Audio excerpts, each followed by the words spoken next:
Le damos la bienvenida a nuestro invitado esta mañana.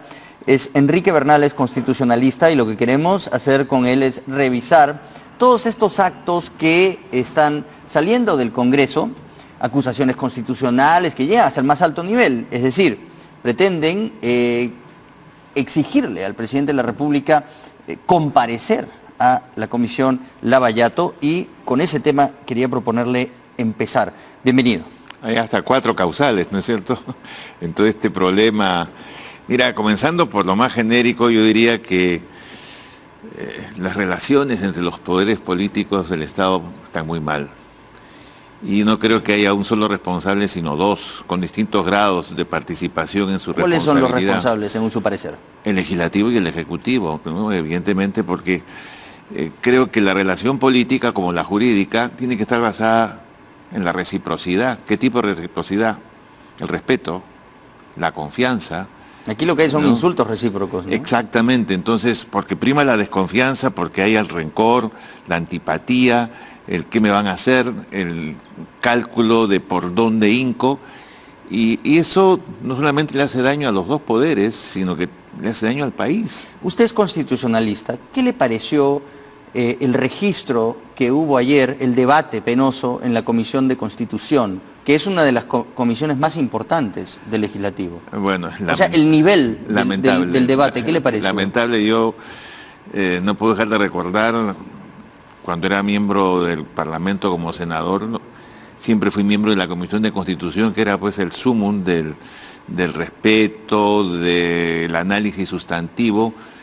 ¿Y hoy es el sumum de qué, Enrique? Justamente de la confrontación, en qué momento me van a atacar. Realmente preocupa el nivel que hay en el Congreso, si es que en la Comisión de Constitución, que debe ser lo mejor del Legislativo, ¿no es cierto? Porque lo que interpretan ahí es la Constitución. Pero es muy importante. Es una responsabilidad directa de los partidos políticos, porque creo que ellos tienen la obligación de saber a quién proponen como candidatos.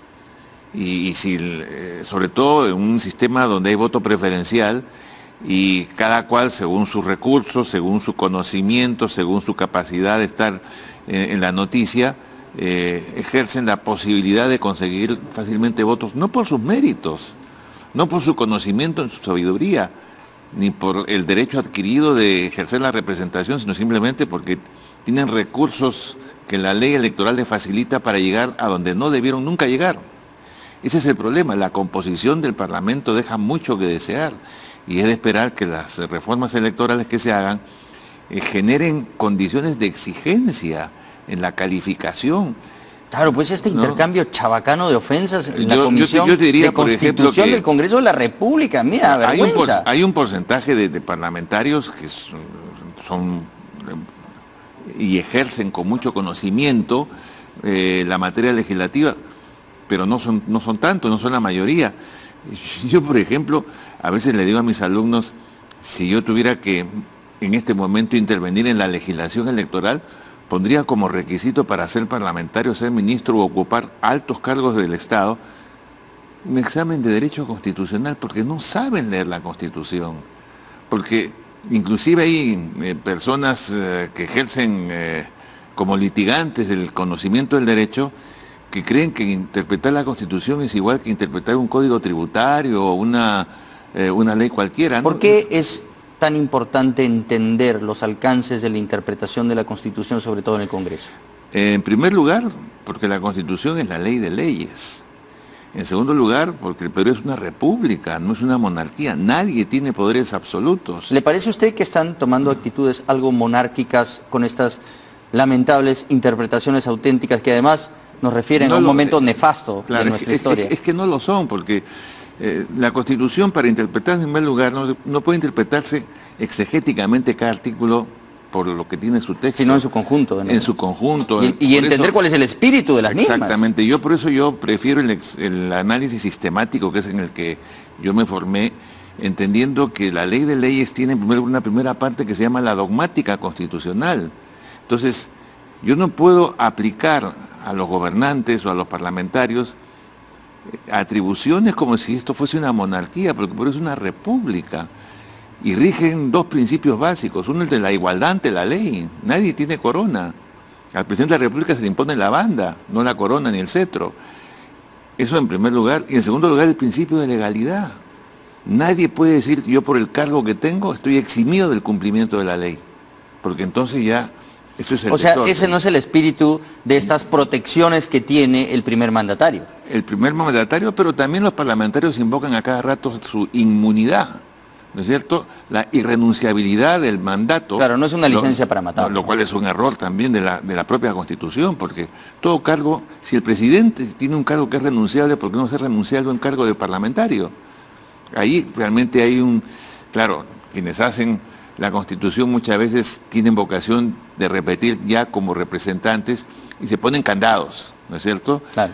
Y no se puede legislar ni ejercer cargos a partir de candados, porque entonces resulta que aquí no es que no haya diferencias entre rey y paje, sino que hay reyes, príncipes, duques y en la última rueda del coche estamos tú y yo.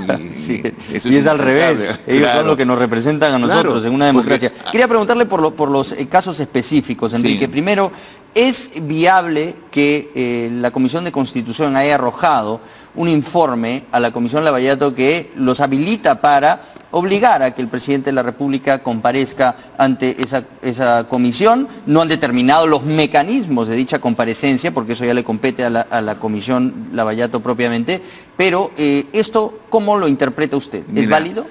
Es a medias válido. Yo creo que en las conclusiones, que son las que interesan, bastaría con haber puesto solo la primera, las demás son excesos que inclusive van más allá de lo solicitado por el grupo que investiga el caso Lavallato. ¿Nos podría explicar? Sí, mira, ¿qué es lo que dice el primer artículo o la primera conclusión? El presidente de la República sí tiene la obligación constitucional de comparecer ante una comisión investigadora del Congreso para prestar su declaración testimonial por hechos ocurridos antes de asumir el cargo en las condiciones que se precise. Aquí hay dos elementos claves. En primer lugar, el presidente de la República no está sometido a investigación. Es su testimonio, pero siempre fue así, era como testigo. Claro, pero ser testigo, yo he sido testigo muchas veces, me convocan del Poder Judicial en la medida en que he sido miembro de la Comisión de la Verdad, para que yo diga lo que sé, no lo que vi, ¿no? Los testimonios que recibí. Entonces, la condición de testigo no ofende ni quita el cargo de presidente de la República, porque evidentemente no se está investigando al presidente en ejercicio. Yo pienso que él debería responder todas esas preguntas. Así yo como ciudadano exijo que él responda todo esto, en algún momento lo va a tener que hacer. Pero ¿es constitucionalmente correcto lo que ha arrojado la Comisión de Constitución? Sí, justamente porque la Constitución es un solo artículo. El artículo 117 se pone en la condición de situaciones de responsabilidad en el ejercicio del cargo durante el momento, los 5 años en que se es presidente de la República. Pero la Constitución no puede aplicarse retroactivamente a lo que sucedió hace 15, 20 o 30 años, porque se está en otro momento, se está en otra situación, puede ser la misma persona, pero también ejerciendo responsabilidades distintas.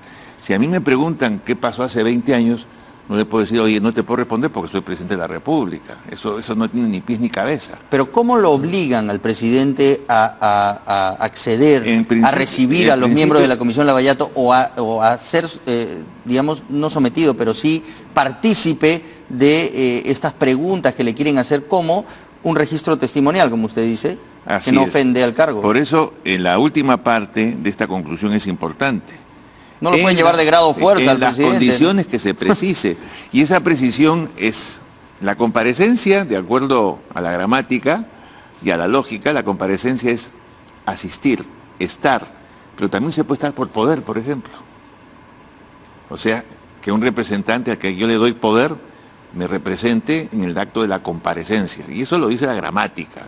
Eso está en el diccionario de la Real Academia. En segundo lugar, se pueden acordar situaciones y momentos. Si quieren conversar con el presidente sobre algo de su pasado, de lo que él fue testigo por los cargos que tuvo, bien puede ser que la reunión sea en la casa del presidente, que es la casa de un ciudadano. Pero él tiene que acceder a esto, pues. Claro, pero para eso se conversa, para eso se dialoga. Y desgraciadamente, cuando los puentes están rotos... el presidente dice, no, yo te mando por escrito, si quieres. Bueno, pero eso está mal, pues. Eso significa que hay alguien que lo asesora mal al presidente. ¿Pero qué puede hacer el Congreso si él se niega a comparecer? he escuchado últimamente que dicen que bueno, que simplemente van a tomar nota de la inasistencia y que responda después. Bueno, eso va para las calendas. Pero creo que esa situación, por un lado, al presidente le resta confianza popular y se está reflejando en las encuestas. Porque da la impresión de que está ocultando algo. No, claro, obviamente. ¿No? O de que sabe algo de lo cual... Es lo no primero quiere, que pensamos los peruanos ¿no es y no cierto? quiere responder esas preguntas incómodas. Entonces ¿no? yo creo que él, digamos, antes que buscar asesoría para ser mal asesorado, porque a veces al presidente lo asesoran en función de la conveniencia del que asesora y no del asesorado, ¿no? Debe tomar en conciencia una decisión en el sentido de crear las condiciones para las cuales él pueda recibir, y tiene todo el derecho a crear las condiciones, pero entre ellas no está el decir no me da la gana, porque eso no es constitucional. Porque la Constitución me ampara.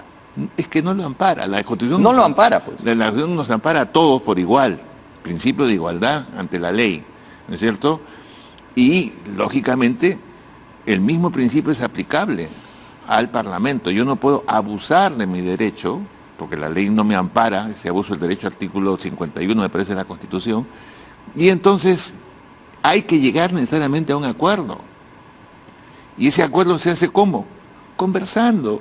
¿Quién puede representar al presidente para conversar? El presidente del Consejo de Ministros. Ella va y conversa en primer lugar con el presidente del Congreso. Y entre ambos generan las condiciones para una, no era una reconciliación, pero para un acuerdo de lo posible. Pero en ese caso sí, el que está cerrado es el Ejecutivo, porque el presidente ha dicho no, yo no voy a responder nada solo por escrito. Esas son las condiciones Claro. que yo unilateralmente les transmito a ustedes. Entonces eso no es un diálogo. Pero pues. eso yo no creo que le salga de los forros al presidente, eso le han dicho que diga. Y creo que lo están conduciendo al error. Francamente. Él debe error. responder. Y lo digo con la simpatía, la amistad. Si tú estás hablando con una persona que votó por él. Entonces no lo puedo aconsejar mal. Si veo que lo están aconsejando mal, tengo la obligación ética y jurídica de decirle, cuidado presidente. ¿Qué le recomendaría usted al presidente? ¿Cómo sería el escenario en el que él pueda otorgarle esta información que necesita la comisión? Yo creo que él debe pedirle o enviar a la presidenta del Consejo de Ministros, que además es parlamentaria, es una persona que goza del reconocimiento en el Parlamento, en primer lugar, a que hable con el presidente del Congreso, con el señor Galarreta, y luego con la señora Bartra, que es una persona inteligente, seria, ¿no? Porque yo creo que ni a un grupo ni al otro, ni a un poder ni al otro les conviene esta confrontación. Esta confrontación hace que la gente, bueno, esté pensando más en cosas cordiales, simpáticas, vamos a ganar el viernes, etcétera, y que esto se mire por encima del hombro, porque cuando la desconfianza se generaliza entre los poderes del Estado, eso también se va a repercutir como desconfianza popular a la política y a quienes nos gobiernan desde el Parlamento o desde el Ejecutivo.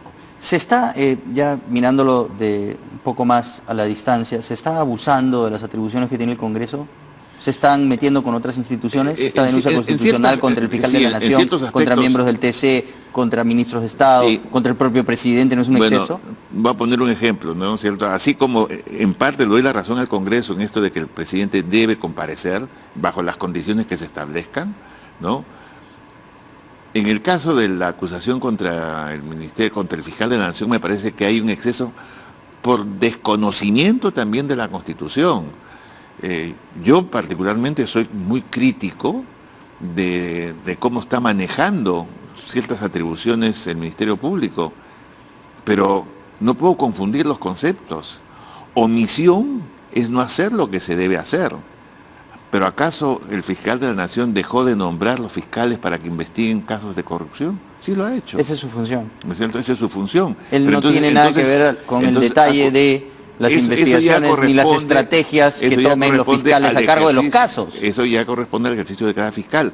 Ahora, entonces, mi reproche, ¿cuál es? Hay ineficiencia, ¿no es cierto?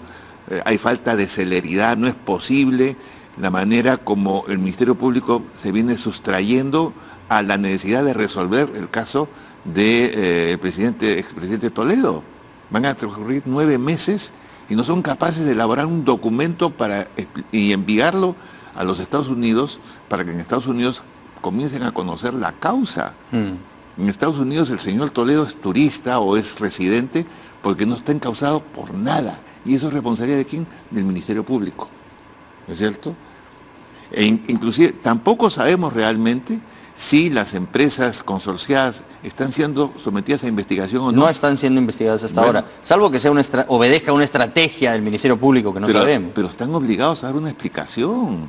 No pueden condenarnos al silencio y a que hagamos a cerrar los ojos y hacer confianza ciega cuando vemos lo que está pasando, por ejemplo, en el caso de Toledo. Inclusive la forma como se aplica la detención provisional es excesiva, absolutamente excesiva. No tengo la menor simpatía por Nadine Heredia y por Humala, pero creo que ahí ha habido exceso, ¿no? Y lo mismo, hablar de crimen organizado, que es la condición que se pone para prorrogar por muchos meses más, hasta 36 meses, la situación de un investigado, es otro exceso. Son deficiencias, ¿no es cierto? Son errores, pero eso no es omisión de la cual se le pueda culpabilizar al fiscal de la Nación. Muchas gracias por haber estado aquí esta mañana. Ha sido Enrique Bernales, poniéndole perspectiva a todas estas circunstancias políticas que vivimos.